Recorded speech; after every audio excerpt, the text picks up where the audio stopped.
In the days of August in New York, a few days before either the Democratic convention or the Republican convention, there seemed to be a tone walking down the street of let it all pass by. It doesn't matter. And I began to ask myself, whatever happened to outrage? Are we not mad that over 1 million people have lost their homes because of deceptive mortgage practices? Are we not mad that the value of the dollar is at its lowest point ever? Lower than other nations whose corporations are now able to buy off our buildings and industries? You know, that our national economy now depends on trillions of debt owed to communist China.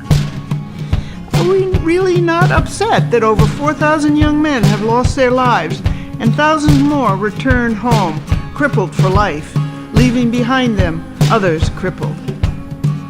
We're not mad that we disguise our action in Iraq as preemptive war, as if that pseudo-intellectual word made it different than any other ugly war.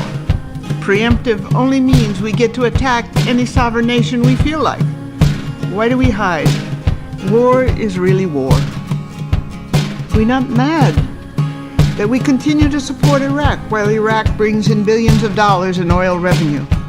That we give tax breaks to ExxonMobil while it distributes billions of dollars to their stockholders, the largest profit ever made in U.S. corporate history. And am I not really mad that our education, once ranked among the best in the world, has now fallen well below the 52nd percentile among other nations? That millions live without health insurance because they cannot afford it, and when hit with serious illness, even find themselves homeless trying to pay for their health. We're not mad that we give billions to foreign countries to bolster our foreign policy, while at home we refuse to improve our roads and bridges and pretend not to see that the number of homeless is continually increasing. This is not about being a Democrat or Republican. This is about being mad. Mad at what Bush has allowed or perpetuated in the last 8 years. Nor is it about some general idea of change. This is about outrage and reversal of what has happened at all levels of our society. This is not about strategies and cute ads, nor about media coverage looking to excite the American people with daily tidbits about who's on first. This is about reporting what has gone wrong, about what has not been done.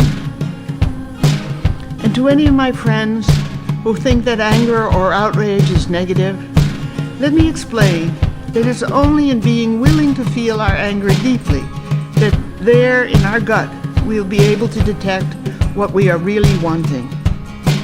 It is about knowing what we really want, that we will then be able to choose who will best be able to guide us. So if we really want change, please don't just indulge in some generalized frustration. Do not be afraid to feel deeply, to feel what you're mad at. Then do not just complain. Then go in your gut to detect what you're really wanting. And then change for you would mean accomplishing what? And take that into action. I invite you to outrage.